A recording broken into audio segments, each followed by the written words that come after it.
বন্ধ হওয়ার পরে আর কি হবে, কিছুই নেই। তারপর হঠাৎ বন্ধ হয়ে গেল, আজ 15-16 বছর। আস্তে আস্তে বন্ধ হয়ে গেছে, তারপরে কই আসছে না।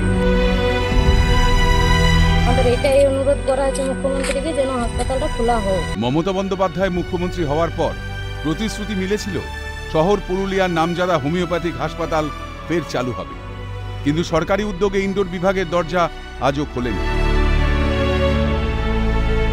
2018 সালের পর থেকে রাজ্য সরকারের সিদ্ধান্ত মতোই একেবারে লাটে উঠেছে কেন্দ্রীয় সরকারের ছাত্র ভর্তির নির্দেশিকাও। কার্যত অব্যবস্থার জেরে স্বাস্থ্য পরিষেবা থেকে বঞ্চিত এলাকার স্থানীয় বাসিন্দারা।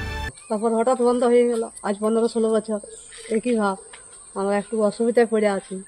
ডাক্তারবাবু অনেক কিছু আমাদের সাহায্য করছেন, বিনা পয়সায় চিকিৎসা করছেন। হাসপাতালে খোলা থাকলে সুবিধা হতো। হ্যাঁ, অনেক সুবিধা হতো। যাতে মুখ্যমন্ত্রী বলেও ছিল, ঘোষণা করেছিল যে আমরা হসপিটালটা খোলার জন্য ব্যবস্থা নেওয়া হচ্ছে, কিন্তু এখনো পর্যন্ত কোনো ব্যবস্থা নেওয়া হয়নি। জানা গিয়েছে একসময় রমরমিয়ে চলছিল পুরুলিয়া হোমিওপ্যাথিক মেডিকেল কলেজ ও হাসপাতাল। প্রতিদিন জেলার বিভিন্ন প্রান্ত থেকে চিকিৎসার স্বার্থে বহু মানুষের আনাগোনা চলত। জয়েন্ট এন্ট্রান্স পরীক্ষার মাধ্যমে ছাত্র ভর্তির প্রক্রিয়া শুরু হতেই সমস্যা দেখা দিতে শুরু হয়। রাজ্য সরকার জয়েন্টের মাধ্যমে ছাত্র পাঠাতে ব্যর্থ হয়। এরপরই ক্রমশ ধুঁকতে শুরু করে হাসপাতালের পরিষেবা। আগে ভালো ছিল, খুব ভালো। কি মানে অনেক ছাত্রছাত্রী পড়াশোনা করতো, অনেক ডাক্তারবাবু বসতেন, অনেক ডাক্তারবাবু ওষুধ দিতেন, সবাইকে সব রকম ওষুধ দিতেন, সব রোগের ওষুধ পাওয়া যেত। আমাদেরকে কোথাও বাইরে যেতে হতো না। এখানে বহু দূর দূর লোক আসতো, মানে কটুলো এইদিকে কি কি গান নাম আছে, ওই নাম তো জানি না আমি, মানে ওইদিকে আসতো। কার্যত পরিত্যক্ত অবস্থায় গোটা ভবন।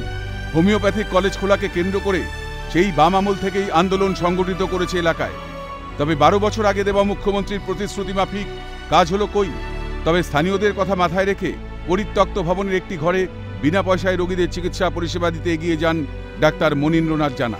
তার অভিযোগ, মুখ্যমন্ত্রী যখন ক্ষমতায় আসেন তার আগে থেকে ওনার সঙ্গে যোগাযোগ করা হয় মমতা বন্দ্যোপাধ্যায়। উনি বললেন ক্ষমতায় এলে আমি এটা ব্যবস্থা গ্রহণ করব, উনি বলেছিলেন যখন ক্ষমতায় আসেন নাই। তারপরে বারে বারে পত্রালাপ করা সত্ত্বেও কোনো কার্যকরী গ্রহণ করা হয়নি। উনি বহু প্রতিশ্রুতি দিয়েছেন পুরুলিয়াতে, তা বাস্তবায়িত হয়েছে। কেন ওনার কথাটা বাস্তবায়িত হবে না? এখন কেন হাসপাতালটি এবং কলেজটি বন্ধ আছে? ওনার কাছে করজোড়ে অনুরোধ, উনি যেন অনতিবিলম্বে এই কলেজটিকে হাসপাতালটিকে চালু করার ব্যবস্থা গ্রহণ করেন সরকারিভাবে। কিন্তু এভাবে কতদিন? পরিস্থিতি বদলাবে কবে? কবে সুষ্ঠু পরিষেবা পাবে বাসিন্দারা? আশায় দিন গুনছেন পুরুলিয়ার বাসিন্দারা। দীপক রামের রিপোর্ট, ক্যালকাটা নিউজ।